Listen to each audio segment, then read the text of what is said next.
So good day, I'm here to present OSI model, which is an open system interconnection model. So let's get started. So what really is OSI model? So OSI model is a conceptual framework used to describe the function of a networking system.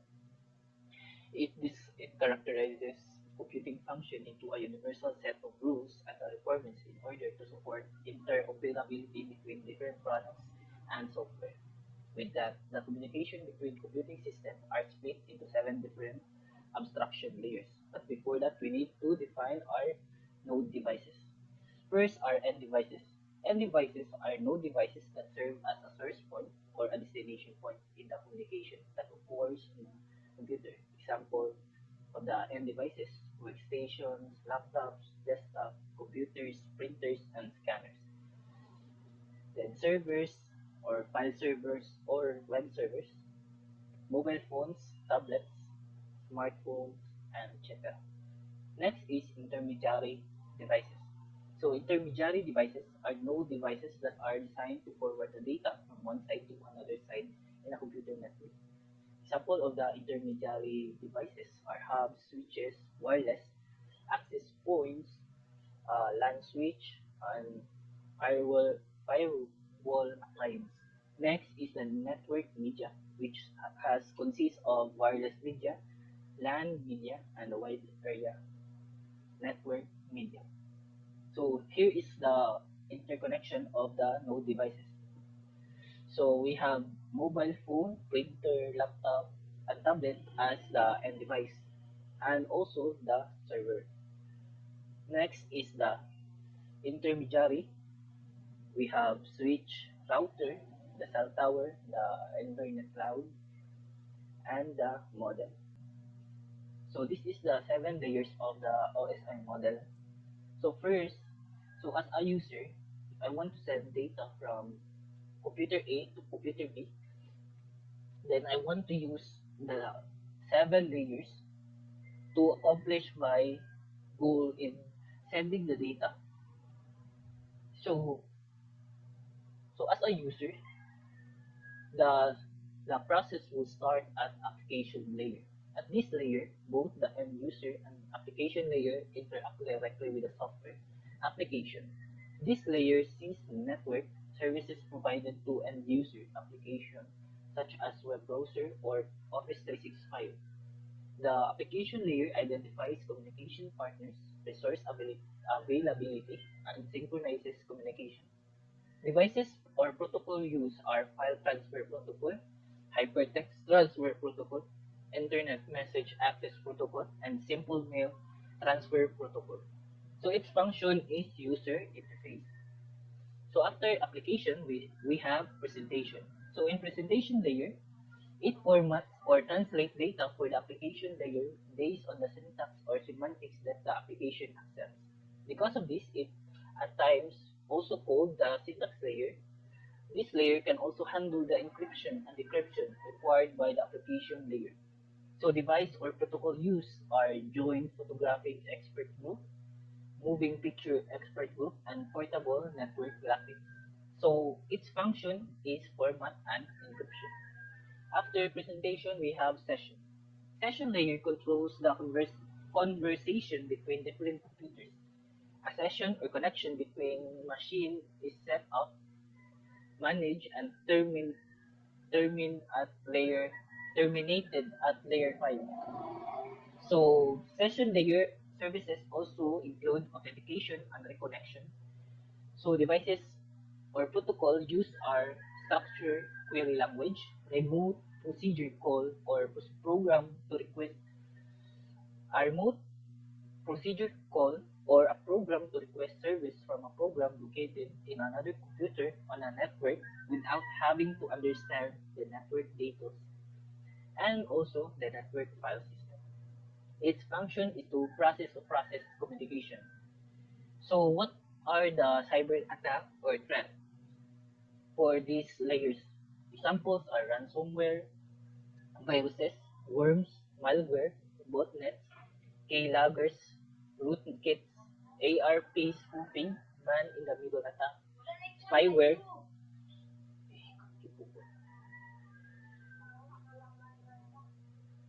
So what are the cyber attack or threat examples?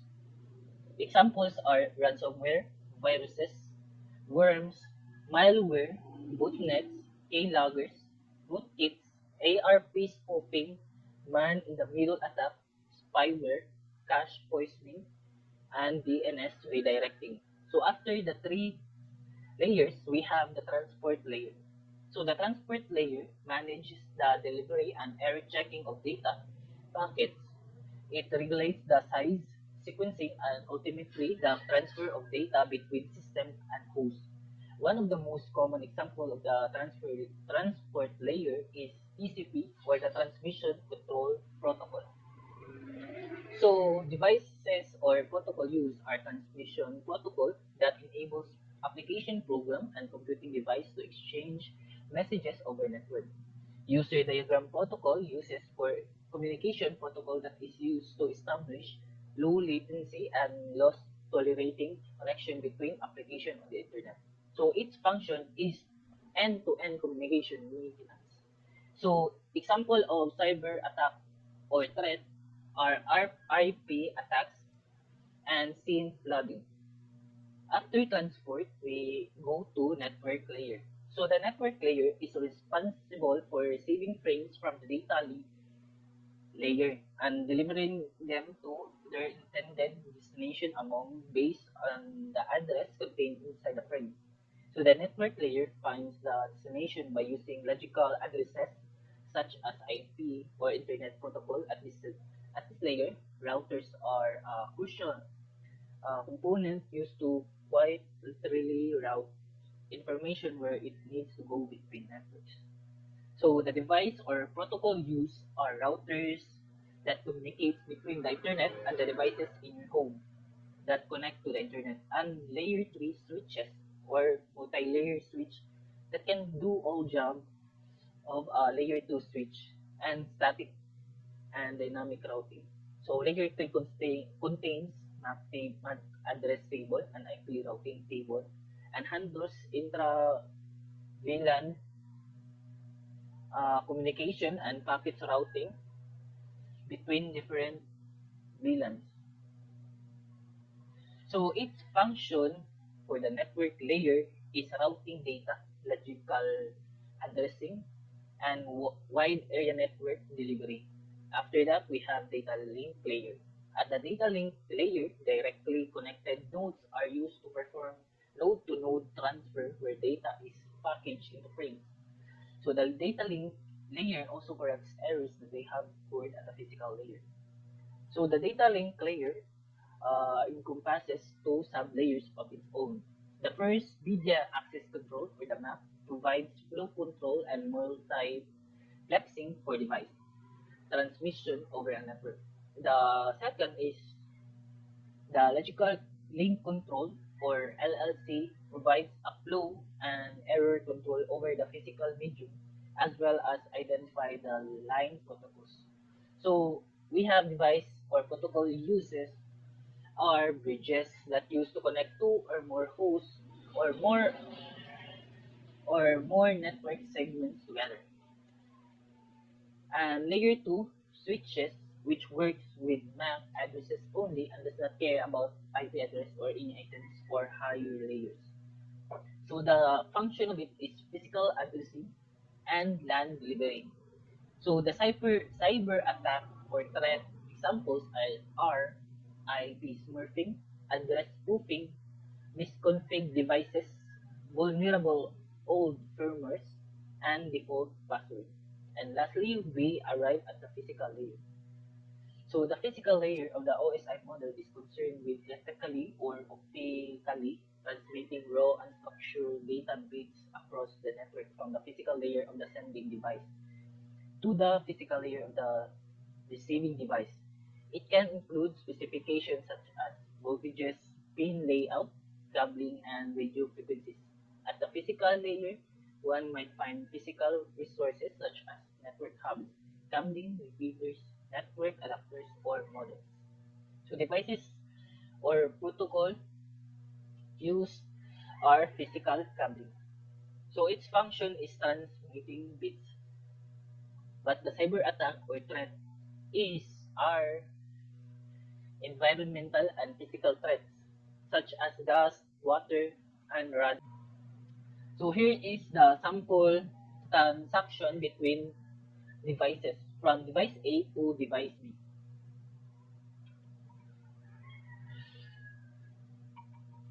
So as you can see, from device A, I want to send data uh, towards to device B. So just what I said earlier, that intermediate nodes are the nodes that forwards the data towards another and nodes. And also, receiving the data would also requires to go to a process of different types of layer. So from device A, I would send the data to application layer, presentation. Next is session layer. Next is transport layer, network, data link, physical. Then after that, then I would go to the physical communication, which is the LAN or the intermediary nodes. Then physical to device B, then data link, network, transport, session, presentation, and application. Then after that, I will receive the data from device A to device B. So, so thank you for watching and have a good day.